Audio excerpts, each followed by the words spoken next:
Mr. Rajeev Dubey, thank you so much for joining us. My privilege. What are the top 2 things that will change in 2016 as far as the digital world is concerned? Wow, I need to be God to be able to answer that question. But I think what we are going to see is the disruption of many business models. Now, what does that mean? It means that the way people behave, the kind of expectations there'll be a 10x or a 100x change in financial metrics or the speed at which things get done, the amount of information that will be processed, and the way in which it is delivered. So I think it's a complete change of all the paradigms of behavior and expectation and modes of delivery that may take place. Now, where will that happen? That is a little bit more difficult for me to say. Will it be in payment banks? Will it be in cutting out intermediaries and financial inclusion? Will it be in the area of education? Will it be in the area of health? Will it be in the area of governance? Frankly, my hope is that it is in all of these. But whether there will be a disruption or there will be more of a big improvement, and I don't know how to really define disruption, but at the end of the day, it's about making lives better for people. And in a country like India, it means, can our people have more food to eat? Can they have access to medicine? Can they have access to information? Can they have access to education? That's what I see digital doing. But I'm looking at a macro level and I'm looking at the country level. What are the kind of challenges that going digital actually, throws up on the leadership front? I think it's a whole different mindset. So there is one issue of skills and competencies that is required. But it's not only skills and competencies. Actually, what all the HR levers, and HR levers are really what create the behavior and the culture in a place. It's about what is going to be used in reward and recognition system, in recruitment, performance management system, talent. All these would have to be aligned to the new business reality. But in terms of the mindset of people, I think there are 4 or 5 areas. I don't know how much time I have, but you've got me speaking on something that I've really thought a lot. So would you like me to give my answer? So I think there are 4 or 5 behaviors that would be required for people if they are going to be successful in this fast changing world.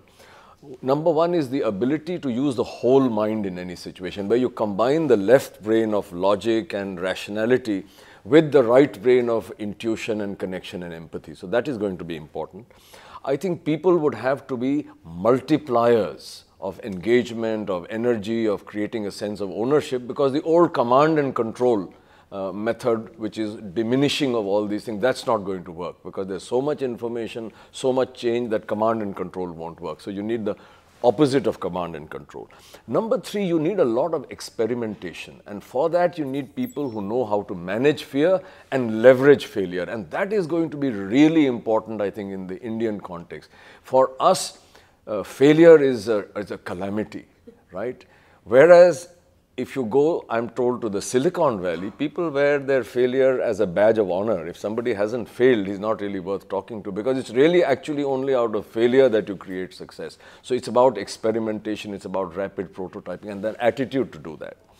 I also think what will be important is mindfulness. There's going to be so much of information that will be flowing around that it's very easy to get totally pulled apart, and then you're not able to go deep into any situation. Whereas for innovation to take place, you've got to be open to all possibilities, which means people have to be mindful. They have to learn how to be in the here and now when they're actually taking decisions. And last, and this may seem strange, I think in the new emerging world, the role of trust becomes really important. It's about leaders being authentic, walking the talk, removing the mask, that kind of a thing. In that context, what kind of a change will happen at the managerial level, because that is where a large amount of change is expected to happen? Yeah. So really all these things that I'm talking about have to be displayed right through the organization. It's not really meant to be only at the top level. So when I talk of leadership, I'm really talking about people,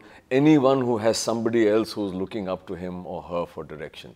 So all these things that I'm talking about would need to be behaviors that would need to be exhibited right across the organization. But it's essentially about being open for change.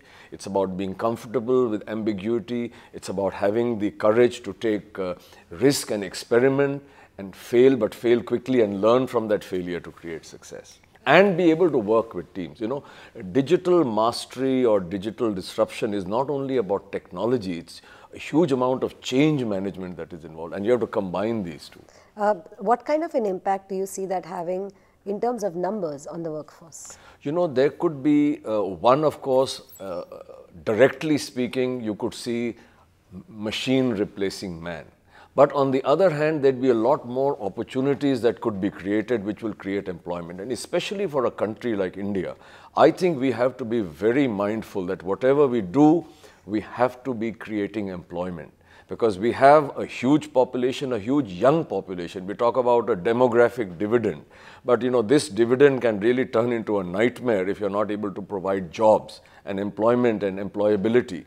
So I think the model that India would have to be carefully looking for, that the digital power must be used to create new opportunities, new jobs, and not end up just doing things more efficiently and replacing man by machine, because that will be a total disaster for a country like India. In that context, what kind of a role does entrepreneurship play?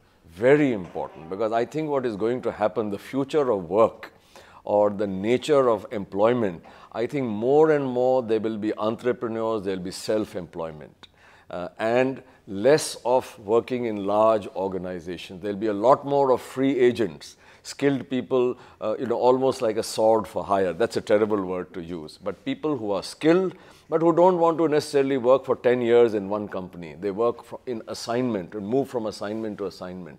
That's the kind of, and that's entrepreneurial almost. But in addition, there'll be plenty of entrepreneurs who will actually be starting new businesses, because if they don't do that, then I don't think we'll be able to create finally what technology should be creating, which is better life, higher standards of living, greater equity, because there is terrific danger, and you know, there are enough studies that are that show that actually inequality will increase if the level of skills are such that very few people can acquire it. Huge numbers of people will go out of jobs, and we have to find means of countering that, at least in India. Otherwise, I think there'll be a huge social eruption and disaster.